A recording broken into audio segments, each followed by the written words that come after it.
बिस्मिल्लाहिर्रहमानिर्रहीम। अस्सलाम वालेकुम माय यूट्यूब फैमिली। आज की रेसिपी है सहरी स्पेशल रेसिपी, आलू बैगन की रेसिपी। बहुत ही बेहतरीन और झटपट बन जाते, इजी रेसिपी दे रही हूँ मैं आपको। ये बहुत ही जायकेदार बनते हैं और जल्द से हजम भी हो जाती, ज़्यादा हैवी भी नहीं है। देखिए, ये 5 से 6 अदद टमाटे हैं, इसको इस तरह से कट कर ली। और मैंने इसमें 2 अदद मीडियम साइज के प्याज ली हूँ, इस तरह से मोटा मोटा रफली कट कर ली हूँ। अब इसी में ना 1 कप उतना पानी डाल के इसको अच्छी तरह से पका लीजिए। एकदम से ये अच्छी तरह से पकना चाहिए, सॉफ्ट होना चाहिए। अब आलू को भी देख लीजिए मैं किस तरह से काटी, इस तरह से काटी हूँ मैं। अब इसको तल लेंगे हाई फ्लेम पे, अच्छा इसका कलर गोल्डन आए तक तल लेना। अब इसके बाद बैगन को किस तरह से तलना है, किस तरह से इसको कटिंग करना है, वो भी बताऊंगी मैं तलते खुद में। चलिए अब आलू को तल लेंगे। लीजिए, ऑयल अच्छी तरह से गर्म हो चुका है। अब इसी के अंदर आलू डाल दीजिए। ये छोटे साइज में है, आप चाहे तो बड़े साइज में भी काट सकते हैं, लेकिन ये बराबर है, परफेक्ट है, यही साइज में काटिए। और अगर आपके पास बड़ा बैगन है तो वो भी ले सकते हैं, क्योंकि ये बड़े बैगन से भी इसका सालन बहुत अच्छा बनता है। मेरे पास नहीं था तो इसीलिए मैं छोटे बैगन इस्तेमाल कर रही हूँ। आप चाहे तो बड़े बैगन भी इस्तेमाल कर सकते हैं। अब इसको अच्छी तरह से गोल्डन होने तक इसको फ्राई कर लीजिए। लीजिए, आलू अच्छी तरह से तल चुके हैं। देखिए माशाल्लाह से इसका कलर भी अच्छी तरह से चेंज हो चुका है। अभी ये सारे आलू को निकाल लीजिए। एकदम से ये क्रिस्पी हो चुके हैं। और ये बहुत सिंपल रेसिपी है, आलू बैगन की रेसिपी। आप ज़रूर ट्राई कीजिए, आपको पसंद आएगी। अब देखिए, मैंने बैगन इस तरह से गोलाई में मोटा मोटा कट कर ली हूँ। इसी तरह से कट करिए आप भी, तभी तलने में आसानी हो जाएंगी। अब ये सारे बैगन को डाल दीजिए। अब ये भी एकदम से कलर चेंज होना चाहिए, इसका भी क्रिस्पी हो गए तो इसको निकाल लीजिए। अब इसको हाई फ्लेम पे एकदम से गोल्डन और क्रिस्पी होने तक फ्राई कर लीजिए। देखिए, प्याज और टमाटर अच्छी तरह से गल चुके हैं। अब इसका छिलका निकाल दीजिए। निकाल के एकदम से इसको बारीक पेस्ट बना के ला लीजिए। और एकदम ये बहुत ही क्रीमी ग्रेवी बनती है इससे। इसी तरह से पीस लीजिए। चलिए इसको पीस के ला लेंगे। देखिए, बैगन का कलर चेंज हो चुका है, अच्छी तरह से गोल्डन हो चुके हैं। अब फ्लेम को कर दीजिए लो। अब ये सारे बैगन को निकाल लीजिए। देखिए कितनी अच्छी तरह से क्रिस्पी हो चुके हैं। इसी तरह से तलना है आपको। अगर ज़रा सॉफ्ट रखे तो एकदम से ये जल्दी नरम हो जाएंगे, आपकी ग्रेवी में पक्के एकदम हलवा हो जाएंगे। इसीलिए थोड़ा सा कड़क ही रखिए। अब ये सारे बैगन को निकाल लीजिए।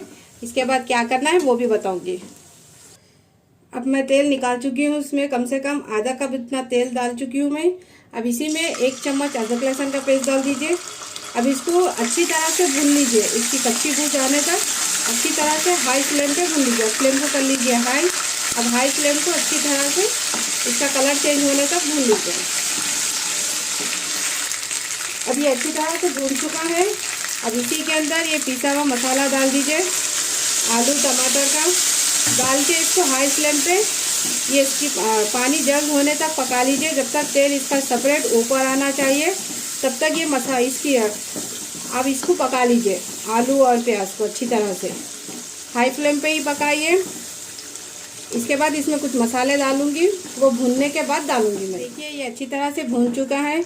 अब इसी में मैं कुछ मसाले भी डाल दूंगी। अब साथ ही में आप देख लीजिए मैं क्या क्या डाल रही हूँ। अब इसी में आधी चम्मच हल्दी पाउडर डाल दीजिए, आधी चम्मच कुटी हुई सूखी हुई लाल मिर्ची डाल दीजिए। अब आधी चम्मच ये नमक डाल दीजिए, ये टेस्ट के हिसाब से डालिए, कम या ज़्यादा आपके हिसाब से। अब 1 छोटा चम्मच लाल मिर्ची पाउडर डाल दीजिए। अब इन सभी मसालों को अच्छी तरह से भून लीजिए, इसकी कच्ची बू जाने तक। अब इसको हाई फ्लेम पे कम से कम 2 से 3 मिनट के लिए भून लीजिए। अब फ्लेम को कर लीजिए लो फ्लेम पे। अब इसमें डाल लीजिए 4 बड़े चम्मच दही डाल लीजिए। दही डाल के लो फ्लेम पे हल्का सा भून लीजिए, ताकि आपका दही फटना नहीं चाहिए, नहीं तो ग्रेवी एकदम से अच्छी नहीं लगेगी। अब थोड़ा सा क्या करिए, पानी ले लीजिए। पानी लेके इसको घोल के इसमें डाल दीजिए। अब इसको ढक के 2 से 3 मिनट के लिए पका लीजिए। देखिए, दही अच्छी तरह से भून चुका है। अब इसी के अंदर थोड़ा सा गरम मसाला डाल दीजिए और इसी के अंदर साबित वाइट ज़ीरा डाल दीजिए 1 चम्मच। साबित है ये, भुनावा करावा कुछ भी नहीं है, ये डाल दीजिए। अब इसको 2 से 3 सेकंड के लिए पका लीजिए या कुछ सेकंड के लिए भून लीजिए। देखिए 2 सेकंड हो चुके हैं। अब इसी के अंदर ये आलू बैगन तले हुए ये डाल दीजिए। अब ये डाल के लो फ्लेम पे इसको थोड़ा सा और भून लीजिए 1-2 सेकंड के लिए। तब तक ये मसाला आलू में और बैगन में अच्छी तरह से जब्स होना चाहिए, तब तक इसको भून लीजिए। और ऊपर से थोड़ा सा हरा धनिया भी डाल दीजिए अच्छी तरह से। देखिए, और ऊपर से ना थोड़ी सी कसूरी मेथी जो मैं पहले से भून के थोड़ी सी क्रश करके रख चुकी हूँ, अब वो डाल दीजिए। हल्का सा फ्लेवर बहुत अच्छा आएगा इसका, ये डाल दीजिए। अब उसको ढक के कम से कम 2 सेकंड के लिए पका लीजिए। लीजिए, ये रेडी हो चुका है। अब देखिए चूल्हे को कर दीजिए ऑफ। अब मैं इसको सर्व करके बताऊंगी। देखिए, अगर आपको थोड़ी सी और ग्रेवी होना है तो इसमें थोड़ा सा गर्म पानी डाल दीजिए। अब इसको चपाती के साथ, राइस के साथ बहुत ही मज़े की लगती है। आलू बैगन का सालन, आलू बैगन की ग्रेवी भी बोल सकते हैं, आपकी मर्जी, जो चाहे वो बोल सकते हैं आप। चलिए अब इसको सर्व करके बताऊंगी मैं। लीजिए, रेडी हो गया है सालन। आप चाहे तो इसको इफ्तार के टाइम पे, सहरी के टाइम पे भी खा सकते हैं। बहुत ही मज़े का और बहुत ही जायकेदार बना और बहुत ही सिंपल है। देखिए ना आप, मैं घर के ही मसाले यूज़ करी और झटपट बन जाता है ये सालन। अगर ये सालन की रेसिपी आपको पसंद आए तो प्लीज़ मेरी रेसिपी को ज़्यादा से ज़्यादा शेयर कीजिए और मेरे चैनल को सपोर्ट कीजिए और मुझे ज़्यादा से ज़्यादा सब्सक्राइब कीजिए।